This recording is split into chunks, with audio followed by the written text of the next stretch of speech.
السلام علیکم ورحمۃ اللہ وبرکاتہ۔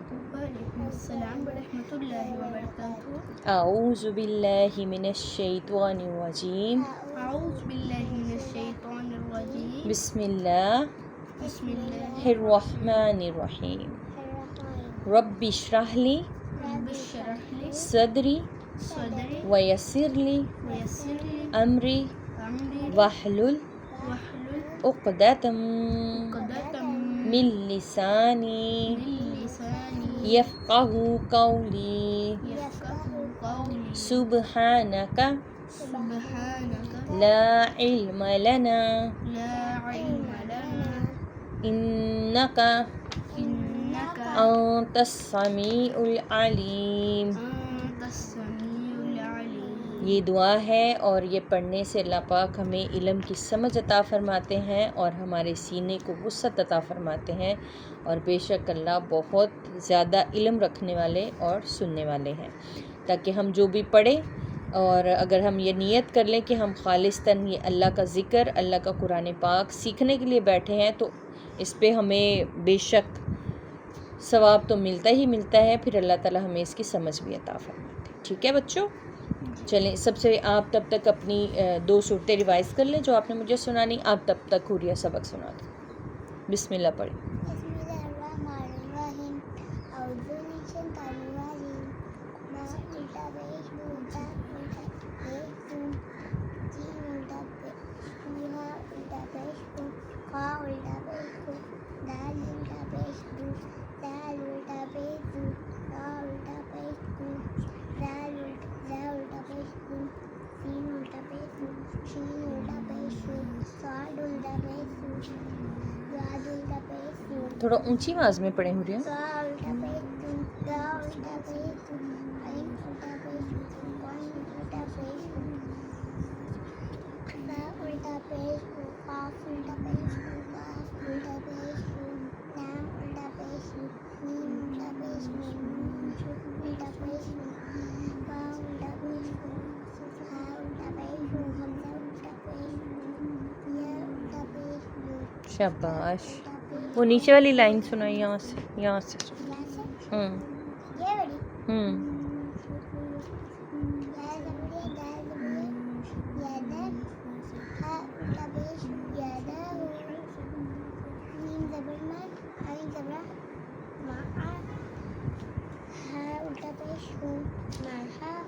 معاہو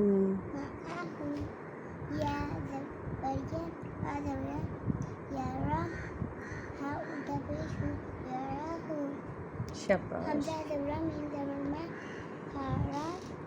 آما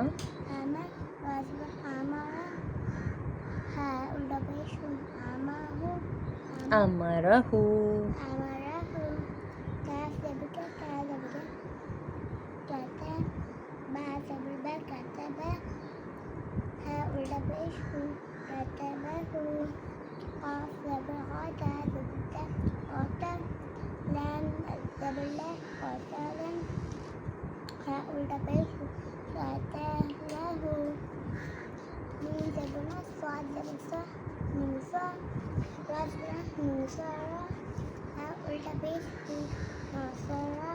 شاباش۔ آپ ایسے کریں، آپ آہستہ آواز میں پڑھتی جائیں، میں ابھی آپ کا ٹیسٹ لیتی ہوں، آپ تب تک مجھے سنائیں۔ آپ سنائیں مجھے سورہ فلق سنا دیں۔ اعوذ باللہ من الشیطان الرجیم۔ سورۃ الفلق مکیہ۔ بسم اللہ الرحمن الرحیم۔ قل اعوذ برب الفلق من شر ما خلق ومن شر غاسق اذا وقب ومن شر النفاثات في العقد ومن شر حاسد اذا حسد۔ ماشاء اللہ۔ اب آپ سنائیں سورۃ الناس۔ اعوذ باللہ من الشیطان الرجیم۔ سورۃ الناس مکیہ۔ بسم اللہ الرحمن الرحیم۔ قل اعوذ برب الناس ملک الناس الہ الناس من شر الوسواس الخناس الذي يوسوس في صدور الناس من الجنة والناس. شاباش. اچھا صورتیں تو ماشاءاللہ آپ کو کافی یاد ہے الحمدللہ، لیکن یہ جو سلسلہ ہم نے آج سے شروع کیا ہے یہ اسی لیے میں نے شروع سے آپ کی صورتیں سننی شروع کی ہیں تاکہ اب آپ کو ان کا ترجمہ بھی پڑھایا جائے، تاکہ جب آپ نماز میں ان کو پڑھتے ہیں تو آپ جب ان کا ترجمہ آپ کو آتا ہوگا تو یقین جانیں ان کو پڑھنے کا آپ کو مزہ آ جائے گا. ٹھیک ہے، تو ساتھ ساتھ ہم اس طرح سے شروع کرتے ہیں تاکہ آپ کو ترجمہ بھی یاد ہو، ان کے بارے میں بھی پتہ چلے یہ صورتیں کب کب کیسے کیسے اور ان کے کیا کیا فوائد ہیں. ٹھیک ہے بیٹا، چلیں آج ہم سب سے پہلے سورہ فلق کے بارے میں پڑھتے ہیں. کل امر کا صیغہ ہے. ٹھیک ہے، کہہ دیجئے، اللہ تعالیٰ فرما رہے ہیں آپ صلی اللہ علیہ وآلہ وسلم سے کہ آپ فرما دیجئے اعوذ برب الفلق، کہ اعوذ میں پناہ مانگتا ہوں. ٹھیک ہے، متکلم کا صیغہ ہے. برب الفلق، صبح کے رب کی. اب پناہ مانگتا ہوں یعنی کہ اللہ تعالیٰ سے پناہ مانگتے ہیں جو صبح کا رب ہے. ظاہر ہے اللہ پاک صبح شام وقت زمانہ ہر وقت ہر حالات ہر کائنات کے مکمل جہانوں کے مالک ہیں، اور یہاں پر اس کا جو ذکر کیا گیا ہے صبح کے رب کی، کہ یہ وقت بہت ہی برکت والا ہوا کرتا ہے، اور جو صبح اٹھتے ہیں اللہ کی عبادت کرتے ہیں، نماز ادا کرتے ہیں، نماز فجر ادا کرتے ہیں یا تہجد بھی ادا کرتے ہیں، تو گویا کہ وہ اللہ کی پناہ میں آ جاتے ہیں. اور اس پر اگر وہ یہ صورتیں جن کے بارے میں آج ہم پڑھیں گے اگر پڑھتے ہیں تو ان کی حفاظت خود اللہ تعالیٰ اپنے فرشتوں کے ذریعے سے کرواتے ہیں. یہ دو صورتیں بہت ہی خاص ہیں انسانوں کی حفاظت کے لحاظ سے، خواہ وہ جنات سے ہوں، خواہ وہ انسانوں سے ہوں، خواہ جادوگروں سے ہو یا حاسدین سے ہوں، ہر چیز سے یہ دونوں صورتیں افاقہ دیتی ہیں. ٹھیک ہے، اور یہ اس لحاظ سے آپ کو سمجھ آ گئی ہوگی کہ یہ کتنی فائدہ مند ہیں. آگے اگلی اس کی آیت ہے من شر ما خلق، من شر، ہر اس شے کے شر سے. شر کسے کہتے ہیں؟ بولتے ہیں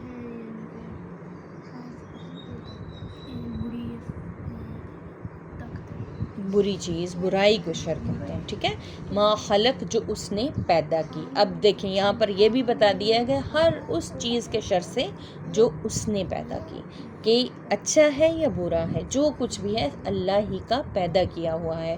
اور اگر ہم ظاہر ہے اللہ ہی کا پیدا کیا ہوا ہے، جب اللہ ہی سے پناہ مانگیں گے تو ہماری حفاظت اللہ تعالیٰ ضرور بالضرور فرمائیں گے، کیونکہ ہر چیز کو انہوں نے ہی پیدا فرمایا ہے. وَمِن شَرِّ غَاسِقٍ إِذَا وَقَبَ، وَمِن شَرِّ، اور اندھیری رات کے شر سے، غاسقٍ، جب وہ چھا جاتی ہے. ٹھیک ہے، اذا وقب، جب وہ چھا جائے، اندھیری رات. آپ ہمارے نبی کریم صلی اللہ علیہ وآلہ وسلم نے ارشاد فرمایا کہ جب سورج ڈھل جائے تو اپنے بچوں کو گھروں میں داخل رکھو، یعنی کہ باہر نہ نکلو، جانوروں کو بھی بند کر دو. اور یعنی کہ حفاظتی اقدامات، یہ وقت ایسا ہوتا ہے جس میں شیاطین جو ہیں کثرت سے گھومتے پھرتے اور باہر نکل آتے ہیں اندھیرے میں، یعنی سورج کی روشنی میں جو اللہ پاک نے جو حفاظت آزاد ہو جاتے ہیں کہہ لیں کہ آپ، اور وہ پھر زیادہ لوگوں پر زیادہ تیزی سے وار کرتے ہیں. تو اسی لیے پھر فرمایا کہ ان کے شر سے بھی پناہ مانگنی چاہیے، تاکہ سٹیپ بائی سٹیپ بتایا نا کہ پہلے اللہ سے پناہ مانگی. ٹھیک ہے، کہ جو صبح کا رب ہے، صبح کے بعد ہم نے ہر اس چیز سے پناہ مانگی جس کو اللہ نے ہی پیدا کیا ہے. پھر اس کے بعد اور اس کو کلوز کرتے جا رہے ہیں کہ اندھیری رات کے شر سے، کہ جو اندھیری رات میں جتنی بھی مصیبتیں ہیں، جتنی بھی آفتیں ہیں، بلائیں ہیں، سب کے شر سے. پھر اگلی آیت میں وَمِن شَرِّ النَّفَّاثَاتِ فِی الْعُقَدِ، اور پھونکے مارنے والیوں کے شر سے گرہوں میں. اب یہاں مراد ہے ان جادوگرنیوں سے جو جادو کرتی ہیں، گروہ میں پھونکے مارتی ہیں، اور گویا یہ بھی رات کی تاریکیوں میں ہی ایسے کام کیے جاتے ہیں، چلے کاٹتے ہیں اور پتہ نہیں نعوذ باللہ کیا کیا کرتے ہیں. یہ اللہ پاک ان سے حفاظت فرمائے ہم سب کی. تو یہ وہ جادوگرنیاں ہیں جن کے یعنی شر سے بھی حفاظت اللہ تعالیٰ سے مانگی جائے تو اللہ پاک حفاظت فرماتے ہیں. وَمِن شَرِّ حَاسِدٍ إِذَا حَسَدَ، اور حسد کرنے والے کے شر سے جب وہ حسد کرے. گویا یہ صورت 5 آیات پر مشتمل ہے، لیکن یہ کس قدر خوبصورت سٹیپ بائی سٹیپ آپ غور کریں گے تو آپ کو پتہ چلے گا کہ یہ ہماری زندگی کے ہر پہلو پہ کس طرح اللہ تعالیٰ نے حفاظتی بند بنا دیا. ٹھیک ہے، ہمیں بتا دیا صبح کے رب کی قسم کہ صبح بڑی بابرکت ہے. جیسے بزرگ کہا کرتے ہیں کہ اگر ہم نے سورج کو اٹھایا، مثال کہ اگر ہم سورج سے پہلے اٹھ گئے تو ہم کامیاب، لیکن اگر ہمیں سورج نے اٹھایا یعنی کہ سورج ہم سے پہلے اٹھ گیا تو سورج کامیاب، ہم ناکام ہو گئے. یعنی وہ برکت والا وقت ہوتا ہے، وہ وقت بڑی فضیلت والا ہوتا ہے، اور اس میں اللہ نے بہت سی برکتیں، رحمتیں اس میں نازل فرماتے ہیں. اور اگر ہم اس وقت میں اٹھتے ہیں، اللہ کا ذکر کرتے ہیں، اللہ کا شکر کرتے ہیں، تو اللہ کی جتنی بھی رحمتیں ہم پر نازل ہوتی ہیں. اور اللہ تعالیٰ کا فرمان ہے کہ جس نے فجر ادا کی تو ظہر تک میری پناہ میں آ گیا. تو جب اللہ کی پناہ میں ہم آ جائیں گے تو ہر چیز سے اللہ ہماری حفاظت فرمائیں گے. تو آج ہم نے جو سورت پڑھی آپ کو اس کی سمجھ آئی؟ تو آپ اس میں اگر کچھ پوچھنا چاہتے ہیں کسی چیز کے بارے میں، آپ کے دماغ میں اگر کوئی سوال آ رہا ہے تو آپ ضرور پوچھیں. اور اگر آپ کو اس کی سمجھ آ گئی ہے اس کے ترجمے کی تو آپ تب بھی بتائیں مجھے تاکہ ہم آگے چلیں. آ گئی ہے؟ اب اس اگلی صورت کا بھی ہم ترجمہ کر لیتے ہیں، اور اس کے بعد میں آپ کو ان کے بارے میں یہ جو شان نزول وغیرہ ہے، یہ جب یہ صورتیں کب نازل ہوئیں تب ہم تھوڑا سا وہ بھی پڑھتے ہیں. ٹھیک ہے، اگلی صورت ہے بسم اللہ الرحمن الرحیم. کل کہہ دیجئے، اس میں بھی امر کا صیغہ ہے. آپ صلی اللہ علیہ وآلہ وسلم سے فرمایا جا رہا ہے کہ آپ کہہ دیجئے اعوذ برب الناس، میں پناہ میں آتا ہوں انسانوں کے رب کی. انسانوں کے رب کی یہاں پر خاص کر دیا گیا، انسانوں، پہلے صبح کے رب کی، ٹھیک ہے، اب انسانوں کے رب کی قسم کھائی گئی. مالک الناس، انسانوں کے بادشاہ کی، رب بھی ہے بادشاہ بھی ہے. الہ الناس، انسانوں کا معبود، یعنی تمام صفات اور صفات کا جو مالک ہے اللہ ہی ہے. جیسے قرآن پاک کی پہلی سورت سورہ فاتحہ میں سب سے پہلا ورڈ ہے الحمد. اس کا کیا مطلب ہے؟ للہ رب العالمین، کہ تمام تعریفیں اللہ ہی کے لیے ہیں جو تمام جہانوں کا رب ہے. کہ اس قرآن پاک میں شروع سے اینڈ تک اللہ ہی کی تعریف ہے، اور تعریف کے قابل ہے ہی وہی ذات. ٹھیک ہے، تو انسان اگر کسی کامیابی کو حاصل کرتا ہے تو وہ یہ سمجھتا ہے اس کی محنت ہے، اس کے لک ہے، یا اس کی دعاؤں کا صلہ ہے، یا کچھ بھی. اکثر لوگ ایسے ذکر کرتے ہیں، حالانکہ ایسے نہیں ہونا چاہیے. ہمیں ہر کامیابی پر، ہر اللہ کی نعمت پر، اور ہر اللہ کی دی ہوئی رحمت پر اللہ کا ہی شکر ادا کرنا چاہیے، اور یہ ضرور الفاظ ادا کرنے چاہیے کہ یہ اللہ کا ہی کرم ہے. بے شک ایسا ہی ہے. مالک الناس، انسانوں کے بادشاہ کی. الہ الناس، انسانوں کے معبود کی. تینوں چیزیں اس میں آ گئیں. غور کریں تو انسانوں کا رب یعنی پیدا کرنے والا، انسانوں کا بادشاہ یعنی ان سب کو سنبھالنے والا، ان سب کو لے کر چلنے والا، انسانوں کا معبود یعنی جس کی انسان عبادت کرے. ٹھیک ہے. من شر الوسواس الخناس، وسوسہ ڈالنے والے کے شر سے. وسوسہ کون ڈالتا ہے اس پہ بھی بات کریں گے. وہ جو ذکر اللہ سن کر پیچھے ہٹ جاتا ہے، وہ کون ہے؟ شیطان. شیطان ہمارے دلوں میں وسوسے ڈالتا ہے، بہت سی سازشیں کرتا ہے کہ ہمیں ہمارے رشتوں سے دور کر دیتا ہے، ہمیں اللہ سے دور کر دیتا ہے. تو اس سے اس کی پناہ مانگنا، اگر ہم اللہ سے پناہ مانگیں تو اللہ تعالیٰ ہماری ضرور حفاظت فرمائیں گے. الذی، وہ جو یوسوسو، وہ جو وسوسہ ڈالتا ہے، فی صدور الناس، لوگوں کے سینوں میں، من الجنۃ والناس. اب وہ دو کیٹیگریز ہیں، جنوں میں سے ہو یا انسانوں میں، یعنی دونوں. بعض انسان بھی نعوذ باللہ ایسی بات کر جاتے ہیں کہ دوسرے کو ایسا وسوسہ رشتے میں ڈال جاتے ہیں کہ رشتہ ٹوٹنے کی کگار پہ آ جاتا ہے. یا ایک اچھے دوست، یا ایک اچھے بہن بھائی، یا ایک اچھے ریلیٹیوز ہیں، یا میاں بیوی ہیں. سب سے بڑی بات، میاں بیوی کا رشتہ وہ نازک رشتہ ہے کہ اگر میاں یا بیوی میں سے کوئی ایسا ہے جو کسی کی سنی سنائی باتوں پر یقین کر لیتا ہے، نعوذ باللہ استغفر اللہ، اور ایک دوسرے کے ساتھ ان کا رشتہ غلط ہو جاتا ہے، خراب ہو جاتا ہے، تو یہ بہت ہی بڑا خسارہ ہے، اور اللہ تعالیٰ کے نزدیک یہ بہت ہی ناراضگی والا عمل ہے. پھر خواہ وہ کوئی جن ہو یا کوئی انسان وسوسہ ڈالنے والا. ٹھیک ہے، تو ان سے بھی اللہ سے پناہ مانگنی چاہیے. اب دیکھو یہ کہنے کو تو 5 آیات کی، 5 نیچے والی 6 آیات کی ہے ناس. ٹھیک ہے، اوپر والی 5 آیات کی ہے. دونوں صورتیں کہہ لو کہ مختصر ترین ہے. نماز میں ہم ایسے فٹافٹ پڑھ دیتے ہیں، ہم غور بھی نہیں کرتے ان میں ہے کیا، یہ کس وجہ سے ہیں۔ اور جب آپ صلی اللہ علیہ وآلہ وسلم پر یہود و نصارہ نے جب پوری کوشش یہودیوں نے کر لی تھی نا، لالچ دیے آپ کو دولت جائیداد کے، ان کو یعنی کہ ایسی ایسی باتیں نعوذ باللہ کرتے تھے کہ آپ کو اتنے علاقے کا سردار بنا دیں گے، آپ کو یہ دے دیں گے، آپ کو اتنا خزانہ دے دیں گے، بہت کچھ لالچ دیتے تھے۔ لیکن پھر جب مجبور ہو گئے تو انہوں نے پھر جادو کا سہارا لیا، کیونکہ وہ جادو کرنے میں بڑے ماہر ہیں شروع سے، اور اس چیز پر وہ بڑا اپنے آپ کو یعنی فخر بھی محسوس کرتے ہیں اور شیطان کے راستے پر چلتے رہتے ہیں۔ تو انہوں نے پھر آپ صلی اللہ علیہ وآلہ وسلم کا غالباً ایک وہ تھا، کیا کہتے ہیں، غلام تھا، یہودی غلام تھا، ٹھیک ہے، لیکن وہ آپ صلی اللہ علیہ وآلہ وسلم کی خدمت پورے دل و جان سے کرتا تھا، کیونکہ آپ صلی اللہ علیہ وآلہ وسلم کا جو رویہ، جو سلوک غلاموں کے ساتھ تھا، وہ کوئی بھی نہیں کرتا تھا۔ جو آپ صلی اللہ علیہ وآلہ وسلم کے غلامی میں آ جاتا تھا، پھر وہ ان کے ساتھ غداری ایسا کرنے کا سوچ بھی نہیں سکتا تھا، وہ بھی ایسا ہی تھا۔ لیکن ایک عرصہ دراز سے یہودی اس کے پیچھے لگے ہوئے تھے کہ تم یہودی ہونے کے باوجود ان کے ساتھ یعنی کہ ساتھ دیتے ہو، ان کا احترام کرتے ہو اور ہماری بات نہیں مانتے۔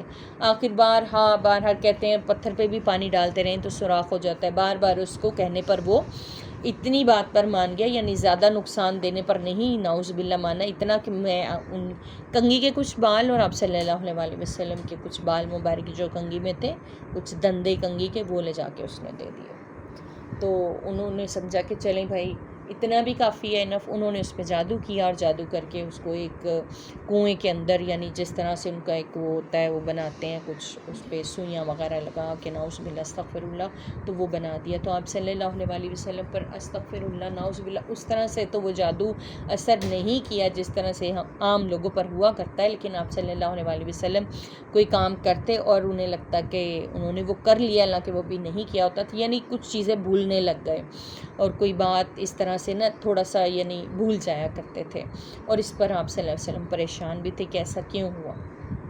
پھر 2 فرشتوں کے ذریعے آپ صلی اللہ علیہ وآلہ وسلم کو بخار بھی آیا اور تھوڑی طبیعت بھی ناساز تھی۔ 2 فرشتوں کے ذریعے یعنی آپ صلی اللہ علیہ وآلہ وسلم کے ایک دائیں اور ایک سر والی سائڈ پہ اور ایک پاؤں والی سائڈ پہ غالباً انہوں نے دیکھا کہ وہ کھڑے ہیں اور ایک دوسرے سے سوال کریں، یعنی اللہ تعالیٰ نے آپ صلی اللہ علیہ وآلہ وسلم پر آشکار فرما دیا کہ کس نے جادو کیا ہے اور کہاں وہ جادو یعنی رکھا گیا ہے، سارا آپ صلی اللہ علیہ وآلہ وسلم کو بتا دیا گیا ہے۔ وہ ایک فرشتہ دوسرے سے سوال کرتا کہ یہ جو لیٹے ہوئے ان کو ہوا کیا، تو وہ بتاتا ہے فلاں بن فلاں نے ان پہ جادو کیا، ٹھیک ہے، تو وہ کہتا ہے اچھا وہ جادو کہاں ہے، سوال ایک دوسرے سے کرتے ہیں اور سن آپ صلی اللہ علیہ وآلہ وسلم رہے ہوتے ہیں۔ تو آپ صلی اللہ علیہ وآلہ وسلم پھر صحابہ کرام کو بتاتے ہیں کہ اللہ تعالیٰ نے مجھے بتا دیا ہے فرشتوں کے ذریعے کہ اس طرح سے مجھ پر جادو کیا گیا ہے اور فلاں کنویں میں وہ دفن کیا گیا۔ پھر صحابہ کرام گئے، وہاں سے نکال کے لائے، اور پھر حضرت جبرائیل علیہ السلام کے ذریعے یہ آیات، یہ صورتیں، خوبصورت ترین صورتیں نازل کی گئیں کہ آپ صلی اللہ علیہ وآلہ وسلم کو فرمایا کہ یہ پڑھتے جائیں اور ان گروں پر پھونکتے جائیں، اور جادو کا اثر ختم ہوتا گیا۔ اب سوچیں کہ آپ صلی اللہ علیہ وآلہ وسلم کی وہ اعلیٰ ذات، وہ پاک ذات، جو اللہ کے ذکر و اذکار میں مشغول رہنے والے پاک نبی، جو گناہوں سے پاک، ان پر جادو کا اثر ہوا، تو ہم نہ چیز کیا ہے۔ تو جادو بے شک ہے، لیکن اس کا توڑ بھی اللہ تعالیٰ نے نازل فرما دیا ان صورتوں کی شکل میں، اور یعنی اللہ تعالیٰ برحق ہیں اور باقی ہر چیز باطل ہے۔ جیسے ہم پڑھتے ہیں نا حیو یا قیوم، یہ ورڈ میں آپ لوگوں کو تھوڑا سا بتاتی ہوں اس کے بارے میں۔ حی یعنی زندہ رہنے والا، قیوم یعنی قائم رہنے والا۔ اب غور کریں تو یہ 2 لفظ خاص اللہ تعالیٰ کی ذات کے ساتھ ہی ہیں۔ اس دنیا کی تو ہر چیز فنا ہونے والی ہے نا، ہر چیز ختم ہو جائے گی، غرق ہو جائے گی، ہر چیز کو فنا ہے، لیکن اللہ تعالیٰ کی ذات کو فنا نہیں ہے۔ تو اللہ تعالیٰ سے جب پناہ مانگی جائے گی ان تمام چیزوں سے، ان تمام برائیوں سے بچنے کے لیے، تو اللہ تعالیٰ ضرور بالضرور حفاظت فرمائیں گے۔ اور اگر ہمارے ساتھ، ہمارے کسی عزیز و اقارب کے ساتھ، ہمارے کسی اپنے کے ساتھ اگر ایسا کوئی مسئلہ ہو جاتا ہے جادو کا، نظر بد کا، حسد، اب دیکھو اس میں کتنے پوائنٹ آ جاتے ہیں اگر ہم غور کریں تو۔ برائیوں کے شر سے، اول تو شیطان کے شر سے پناہ مانگی کہ شیطان سے بچنا، وہ جو وسوسے ہمارے دل میں ڈال کے لڑائیاں کروا دیتا ہے، ہمیں برائی کی طرف گامزن کر دیتا ہے، اس کے وسوسے سے بچنا، ایک پوائنٹ یہ بھی ہے۔ اور پھر جو جادوگرنیاں ہیں، جو رات کو جو برائیاں، جو جتنے بھی شر ہیں جو پھیل جاتے ہیں انسانوں کو تنگ کرنے کے لیے، اور خاص طور پر بچوں کو ڈرانے کے لیے، جو بچے نماز سے دور رہتے ہیں اور جو بچے اللہ کے ذکر سے دور رہتے ہیں، اسی لیے ہمارے نبی کریم صلی اللہ علیہ وآلہ وسلم نے ہمیں جو ہے دعائیں سکھائی ہیں، ٹھیک ہے۔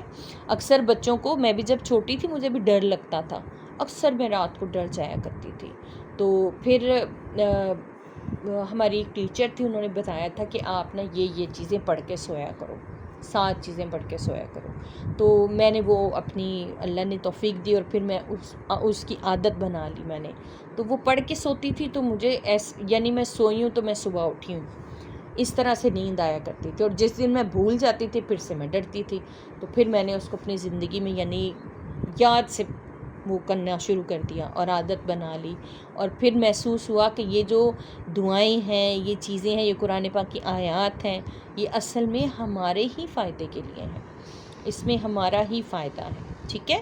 آپ کو بھی ہو رہی ہے واش روم کی دعا یاد ہے؟ واش روم میں جانے کی بھول گئی؟ پھر سے کوئی بات نہیں، میں یاد کروا دیتی ہوں، لیکن آپ اس کو ہر دفعہ جاتے ہوئے پڑھو گی نا تو آپ کو پھر کبھی نہیں بھولے گی، ذرا تھوڑا سا یاد تو ہوگی، آپ کو اٹک جاتی ہے، اس کے دروازہ ریحان ذرا کھول دو۔ ہو رہی ہے؟ باتھ روم میں جانے کی دعا سنائیں ذرا۔ ہاں تھوڑی سی کھا گئی ہو آپ۔ اللہم انی اعوذ بک من الخبث والخبائث، اللہم انی اعوذ بک من الخبث والخبائث۔ میں نے آپ کو بتایا تھا نا کہ واش روم میں ہمارے نبی کریم صلی اللہ علیہ وآلہ وسلم نے فرمایا کہ واش روم جو ہے ایسی چیزوں کا رہنے کا مسکن جسے ہم کہتے ہیں جگہ ہوتی ہے، ٹھیک ہے، یعنی شیاطین جنات واش روموں میں رہنا پسند کرتے ہیں کیونکہ وہ گندی جگہوں پر رہتے ہیں، اور واش روم ایک گندی جگہ ہے، حالانکہ ہم صاف رکھتے ہیں لیکن وہ ایک ایسی جگہ ہے جہاں پر یہ لوگ رہتے ہیں، تو اسی لیے ہمارے نبی کریم صلی اللہ علیہ وآلہ وسلم نے ہمیں یہ دعائیں واش روم میں جانے کی، واش روم سے آنے کی، تاکہ معصوم بچوں کو حفاظت میں کہ یعنی دائرے میں وہ جائیں اور حفاظت سے باہر آئیں، اور وہ شیاطین اور جنات انہیں پریشان اور تنگ نہ کر سکیں۔ ریحان آپ واش روم میں جانے کی دعا ذرا حریہ کو ایک دفعہ اونچی آواز میں سناؤ۔ اللہم انی اعوذ بک من الخبث والخبائث۔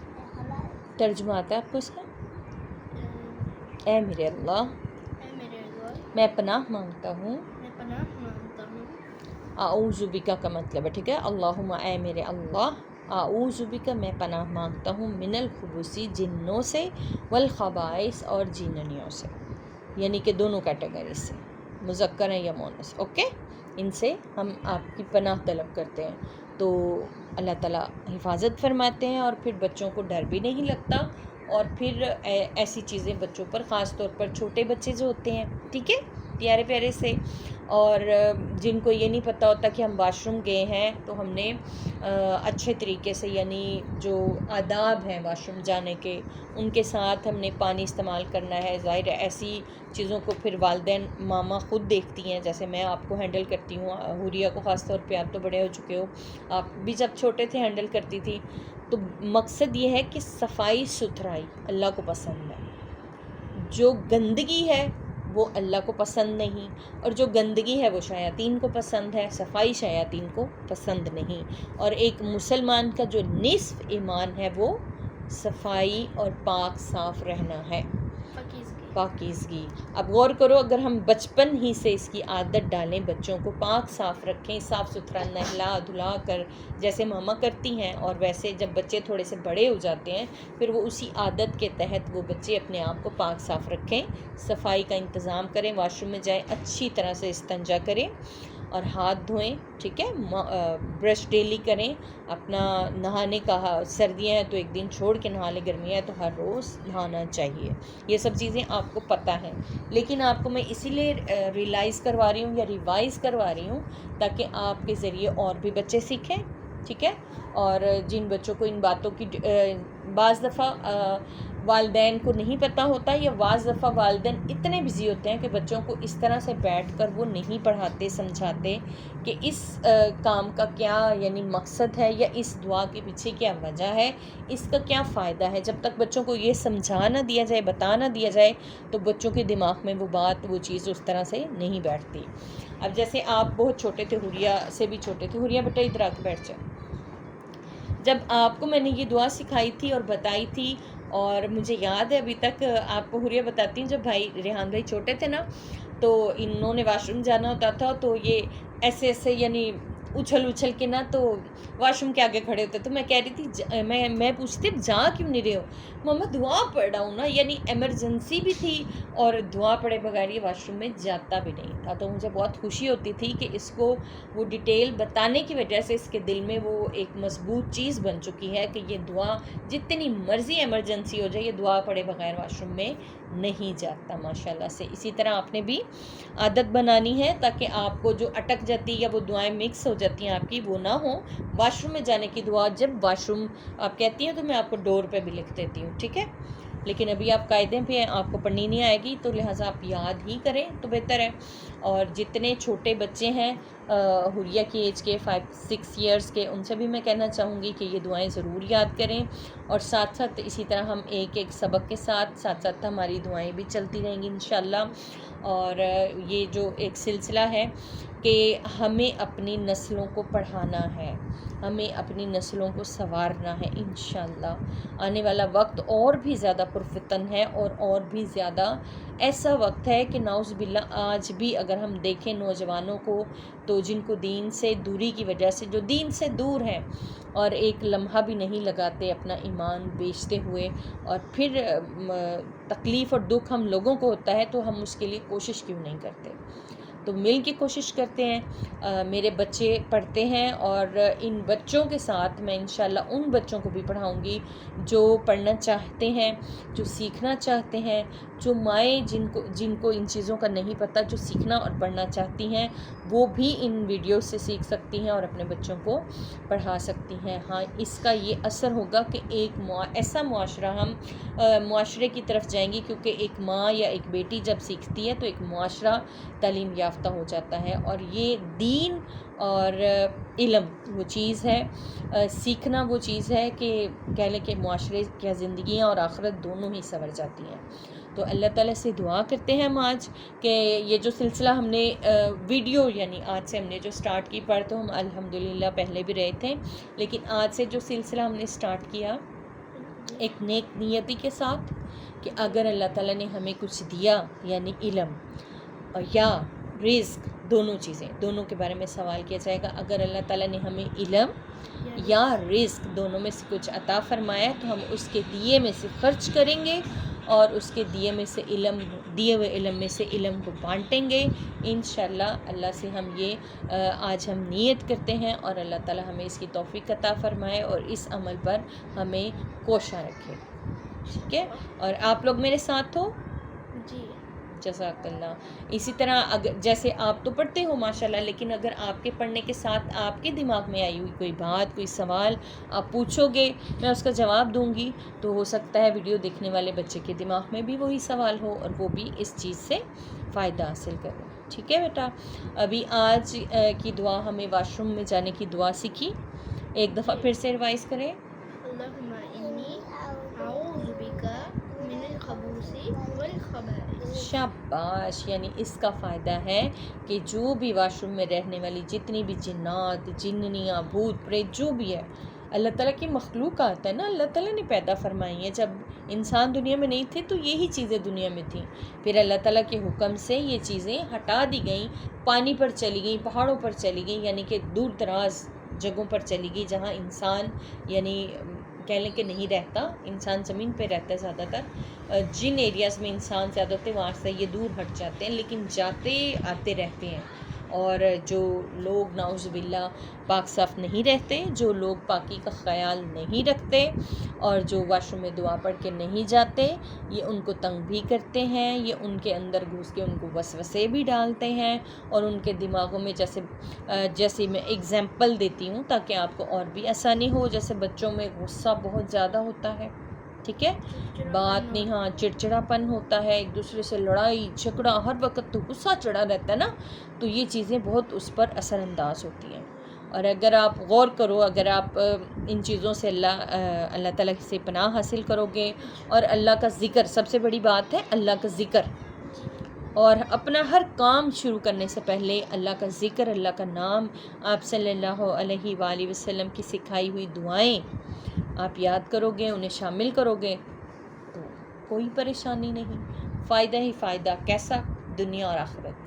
دنیا تو ایک مختصر ترین جگہ ہے، لیکن آخرت ابدی ہے، یعنی وہ ختم نہیں ہوگی۔ دیکھو ہوریا، جیسے ہم نے وہ لیا تھا، پیرٹ لیا تھا، پتہ ہے نا، وہ چلا گیا تھا، مر گیا تھا نا ہمارا ایک پیرٹ، اور پھر ہم نے ایک اڑا دیا تھا، ایسے ہی ہوا تھا نا۔ لیکن وہاں جب ہم یہاں پر تو ہم آئے ہیں نا، پھر ہم نے جانا ہے، لیکن جب ہم وہاں جائیں گے جنت میں اللہ تعالیٰ کے پاس، تو وہاں پر ہم پھر زندہ ہی رہیں گے انشاءاللہ، ٹھیک ہے؟ تو اسی لیے ہمیں ایسے اعمال کرنے چاہیے تاکہ ہم وہاں جہاں جائیں تو اس کے لیے ہم کچھ ایسے اعمال ضرور کریں، اللہ کو راضی کرنے کی کوشش کریں، اور اللہ کو راضی کرنے کی فکر میں لگ جائیں، تو پھر انشاءاللہ اللہ تعالیٰ ہمیں ضرور بالضرور اپنی رحمت سے جنت میں ضرور داخل فرمائیں گے، ٹھیک ہے پیارے بچوں؟ آج کا سبق کافی ہوا، اور نماز کا وقت تھوڑا رہ گیا ہے، نماز عصر ادا کرتے ہیں، ٹھیک ہے؟ اور آج کا ولاگ ہم یہی پر اختتام کرتے ہیں، انشاءاللہ پھر آپ لوگوں سے ملاقات ہوگی، اور انشاءاللہ ہم ڈیلی اپنا یہ جو سبق کا ہمارا سلسلہ ہے ہم آپ لوگوں کے ساتھ بھی شیئر کریں گے۔ اللہ تعالیٰ اس میں ہمیں توفیق عطا فرمائے، اور بہت سے میرے بچوں کو، میری بہنوں کو اس سے مستفید ہونے کا بھی موقع دے، آمین ثم آمین۔